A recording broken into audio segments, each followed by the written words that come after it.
Hey guys, welcome to the Primitive Podcast. I'm Kade Wilcox, your host. On today's episode, we have David Prescott. David is the CEO and owner of a company out of Amarillo, Texas called TalonLPE. Really enjoyed my time with David. He's a great leader. I've known him for several years. Hope you learn as much as I did on this episode. As always, thank you for listening. Really appreciate it. You don't win the Super Bowl or the World Series with the team you start out with. And that's a really hard thing to do because, when you start out as a small entrepreneurial firm, regardless if you're doing environmental cleanup or you're making donuts or whatever you're doing, you're selling insurance or you're a banker or whatever you are, unfortunately, if you're going to win the Super Bowl, you're not going to win that Super Bowl with the team that you started out with. And you got to always remember the folks that helped get you there, but also you can't be afraid to get new folks in there to continue the mission and the culture of what you're creating.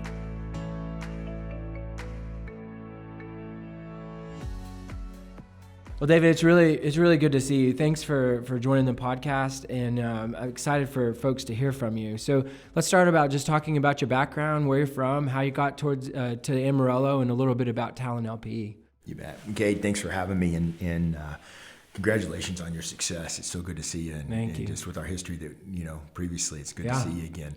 TalonLPE, 23 years, September 1 of 2020.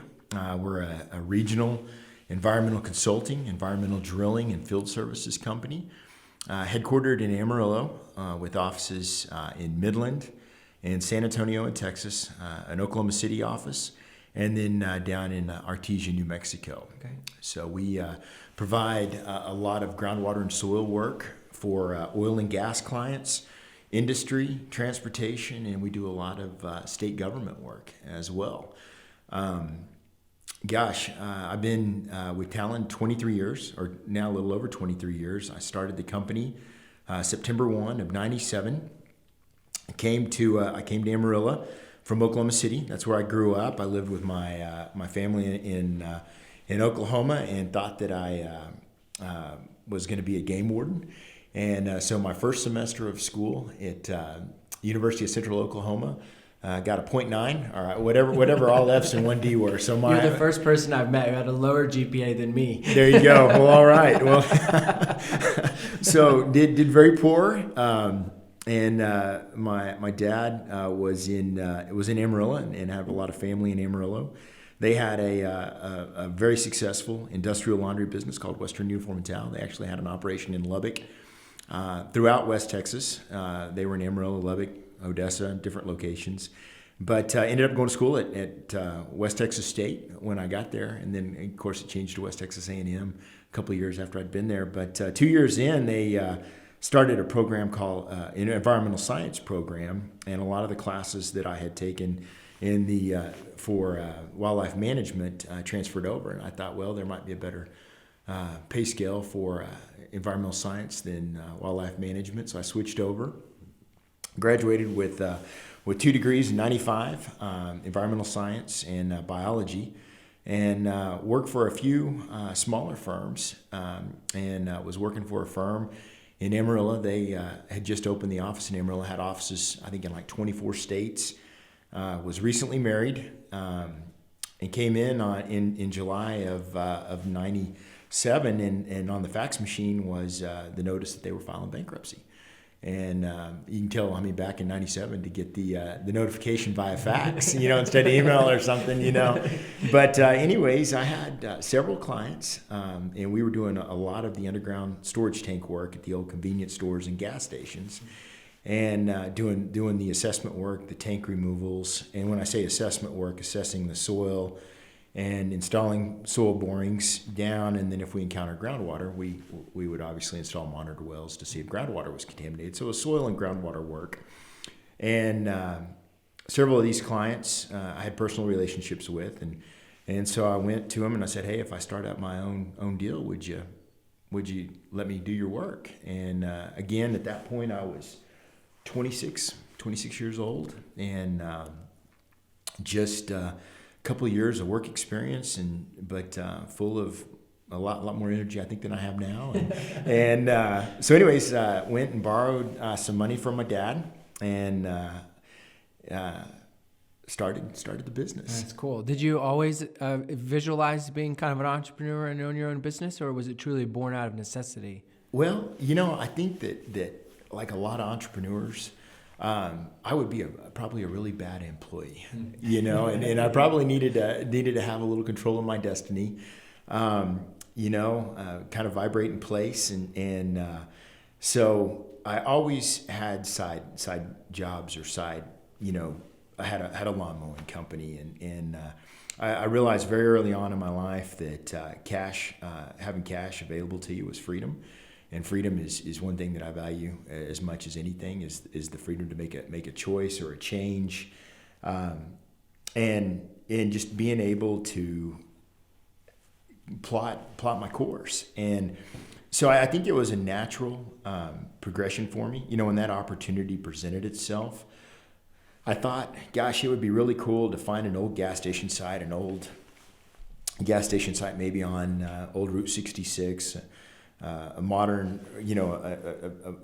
what do they call this architecture? The mid-century modern kind of old cool gas station, and I would convert the bays into a couple cubicles and have maybe 7 or 8 folks doing, phase 1 assessments and things like that. I was kind of I think this might be the next step in what I needed to do, and to have dreamed that we would have had the success and the locations and the employees that we have now. I never in a million years dreamed that it would grow as fast as it did. That's but very thankful for it. Yeah. How many employees do you have now? We have about 114 as of today. So we go between 110 and 140. Okay. Our workload, especially in the Permian Basin between Artesia and Midland, is very commodity driven on oil and gas price. And especially oil and just the work that's occurring on that.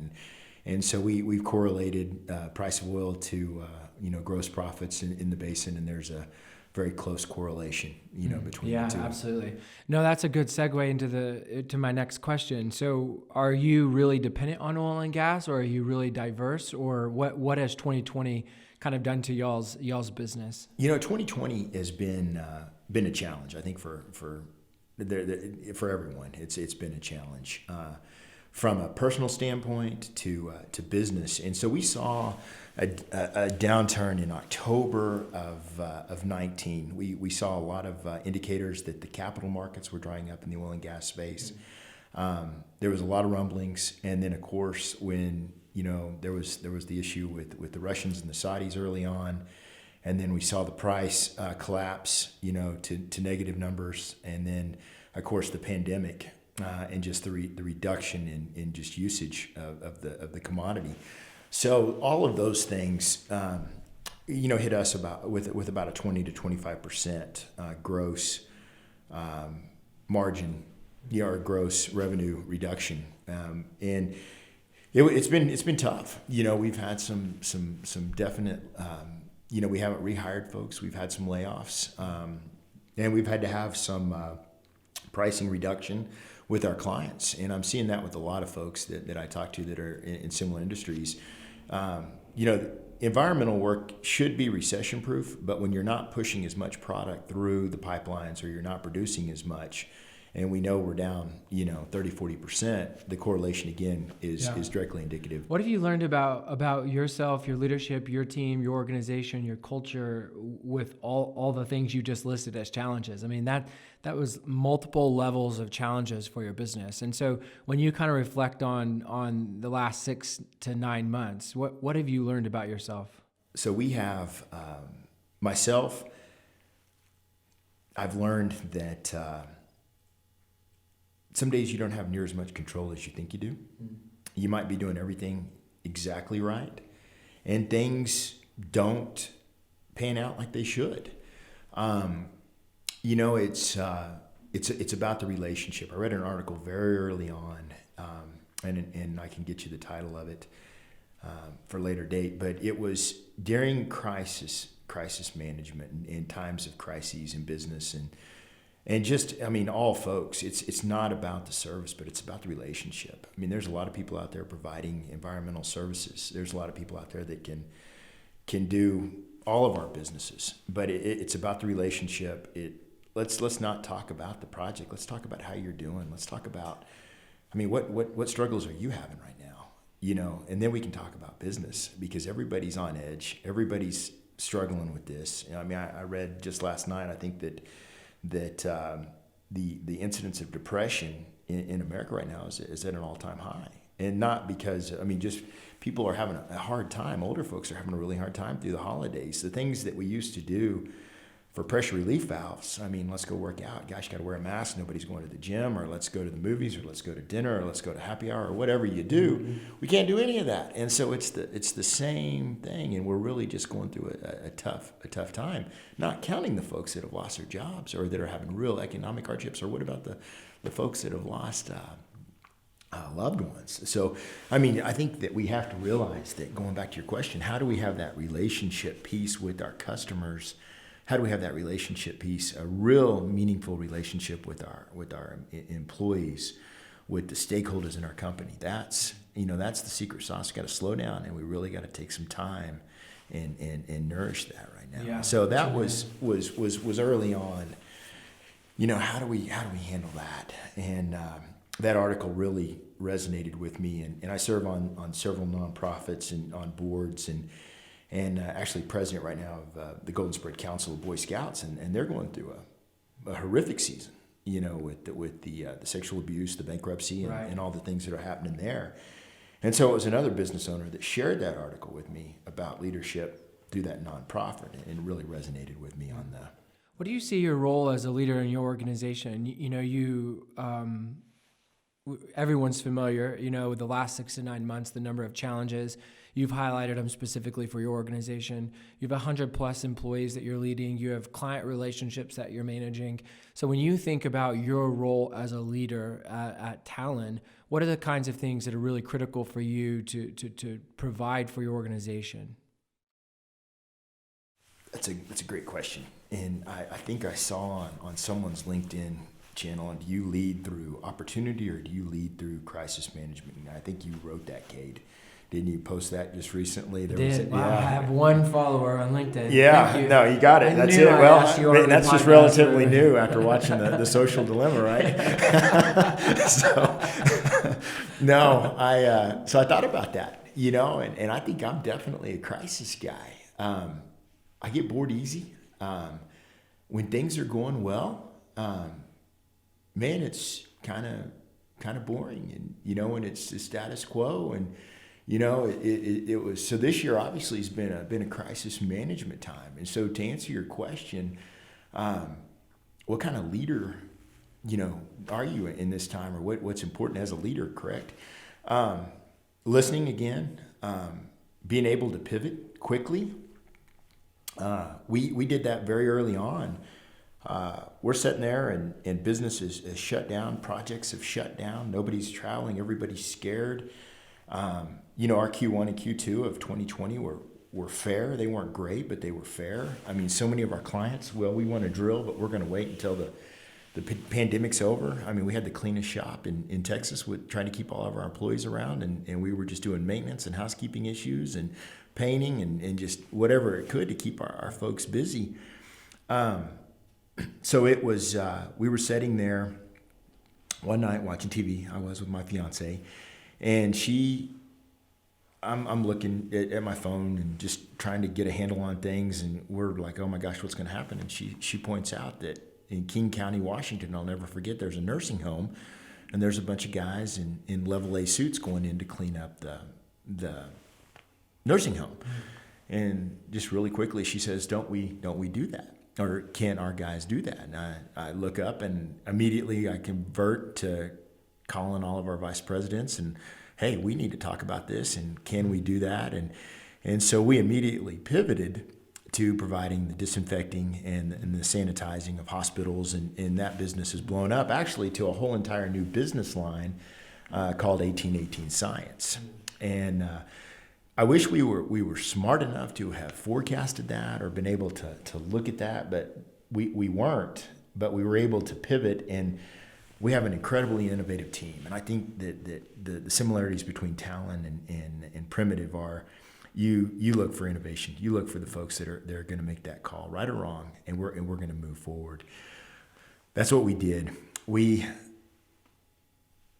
immediately the next morning bought multiple sprayers. We started investing heavily in the decontamination technology. We use, jumping back just for a second, one of the main remediation products that TalonLPE uses in the remediation of hydrocarbons in soil is hydrogen peroxide. Hydrogen peroxide is a wonderful chemical for disinfecting and the decontamination of COVID-19. We had a large project in Wyoming. We ended up with about 125,000 gallons, or the ability to make 125,000 gallons of hydrogen peroxide. We had that already in-house in our facilities. So it was a very easy conversion for us.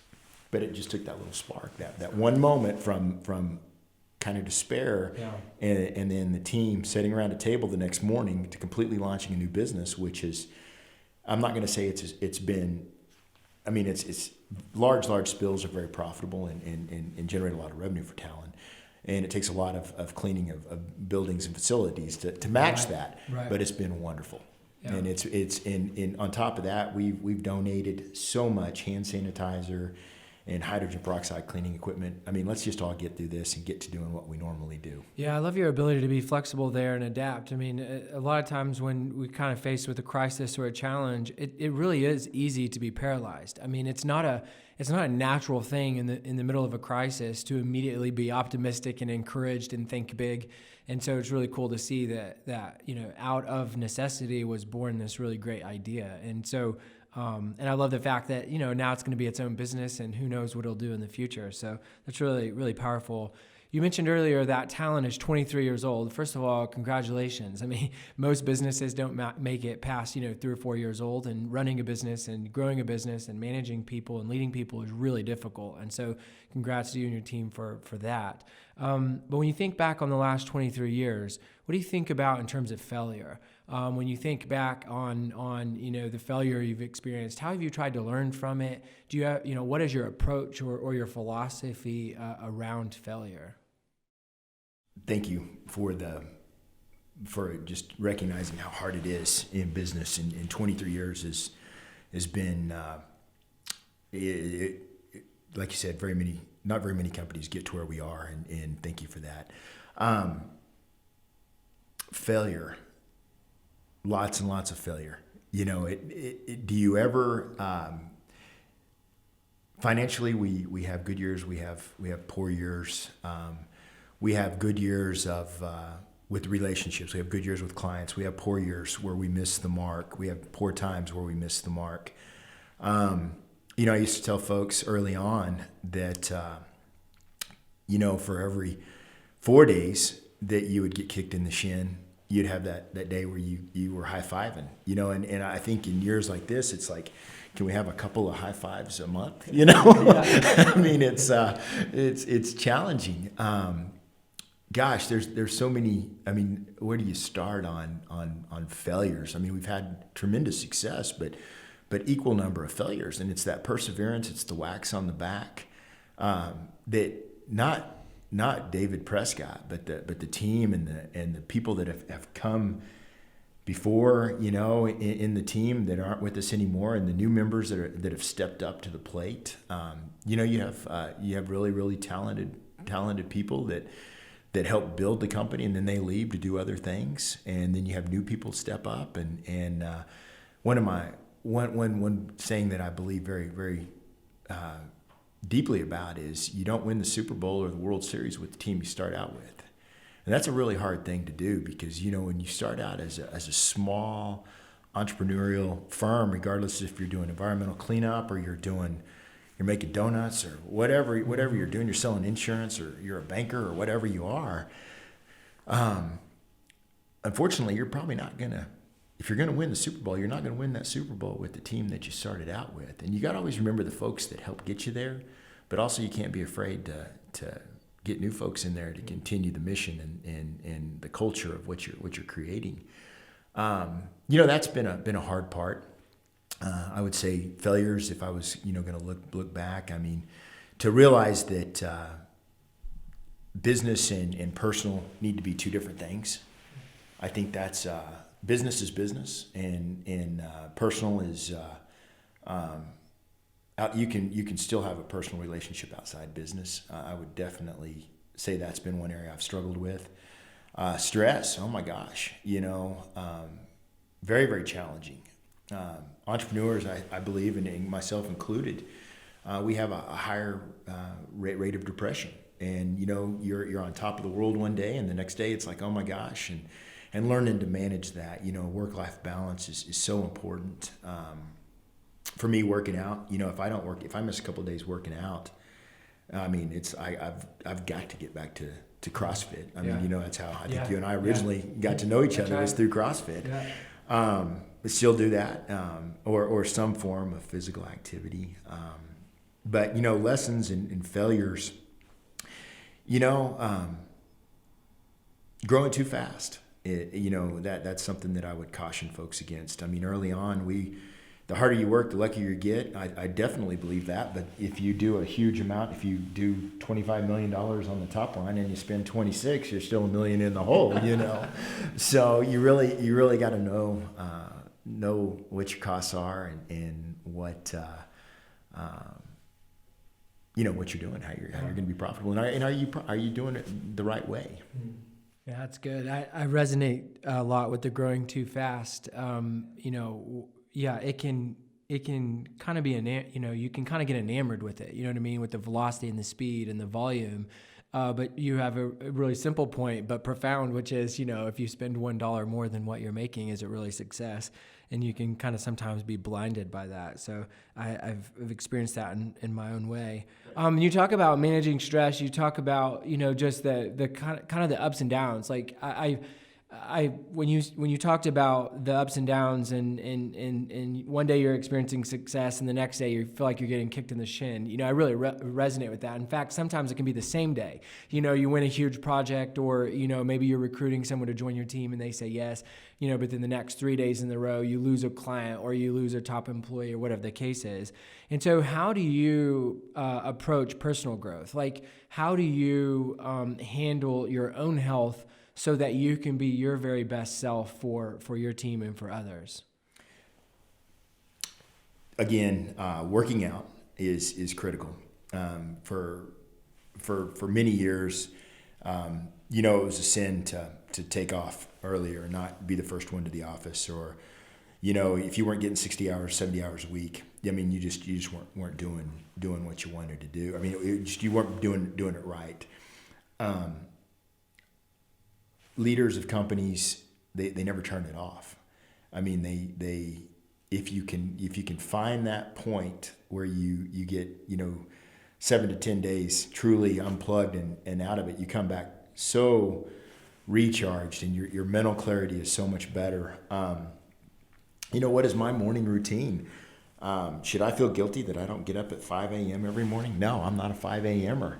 I like to get up about 6:30 or 7 and have a cup of coffee, and I'll read, every news channel I can, and I'll look at. I mean, you're already working, and you probably didn't quit working until for me 10:30 or 11 the night before. But being able to recognize that if you need to take some time, take it. Is it that you shouldn't put in the hours and be present? No, I'm not saying that at all. But if you need outside time, I mean, you have to take care of the business. And I think that a lot of us find fault in that what you only spend 20% of the time on the business and 80% on growing the business or running the business, and then 80% of the time in the weeds. And what if we flip that? How much more successful and less stressful would we be as entrepreneurs? I think a lot. So working out, again, I serve on several nonprofit boards. I love seeing Emerald Area Foundation, Boy Scouts, Amarillo Symphony, to name a few. And then I serve on a state board. The Texas Board of Professional Geoscientists was appointed originally by Governor Perry and then just recently by Governor Abbott.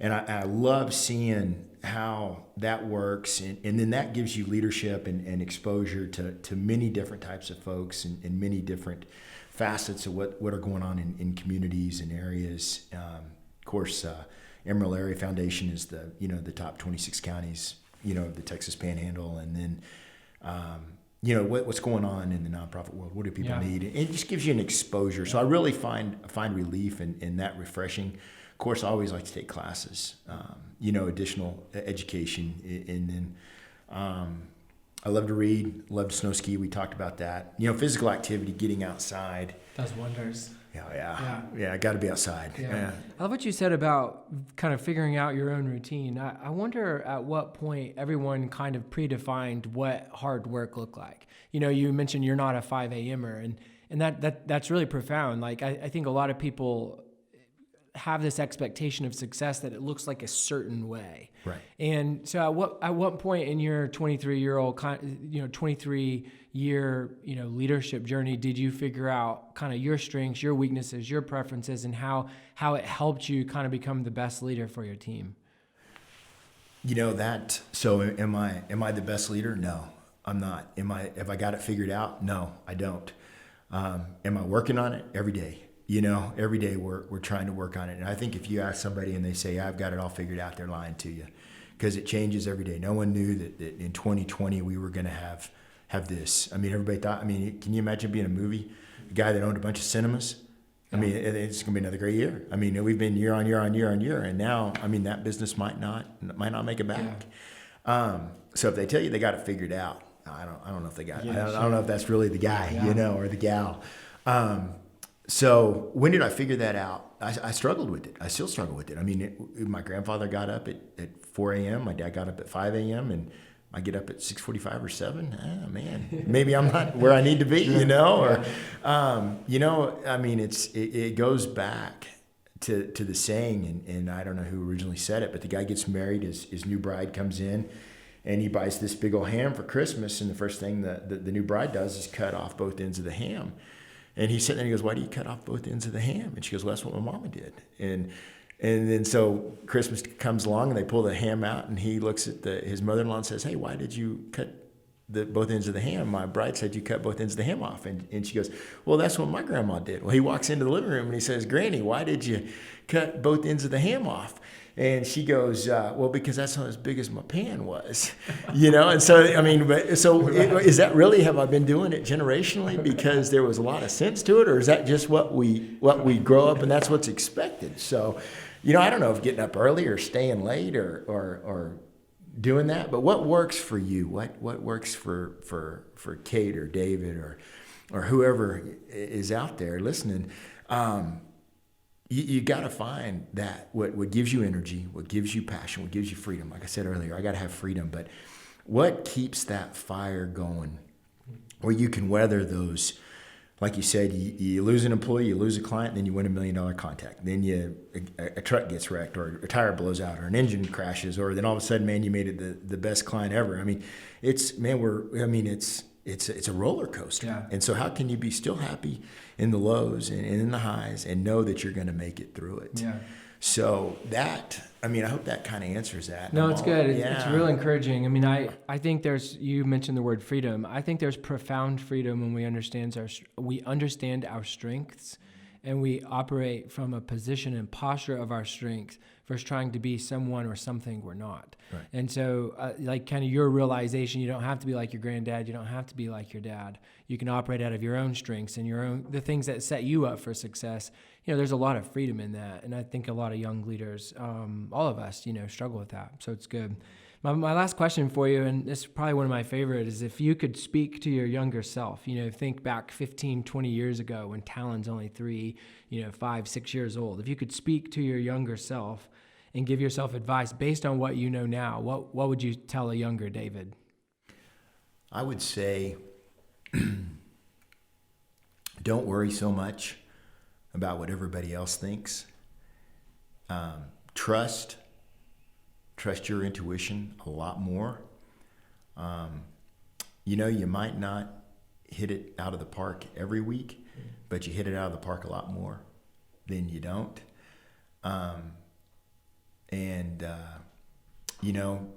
There has to be a boss, and there has to be somebody that makes the hard decisions and do it quicker and faster, and trust your gut.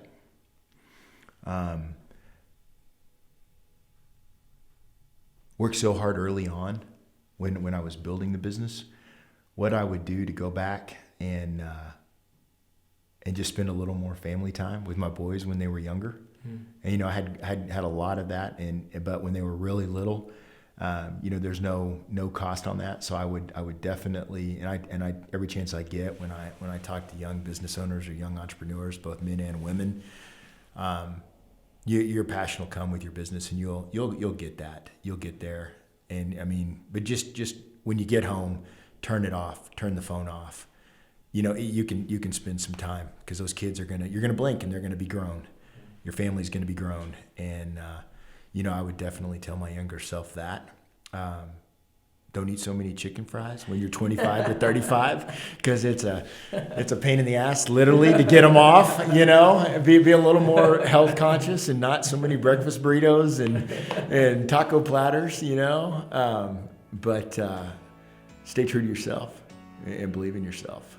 There's a reason we're here, and make the world, and your communities better. That's good. David, thanks, man. Really, really glad you drove down and joined us in the studio, and it's been fun in getting to know you over the years. And again, congrats on all your success. Thank you, sir.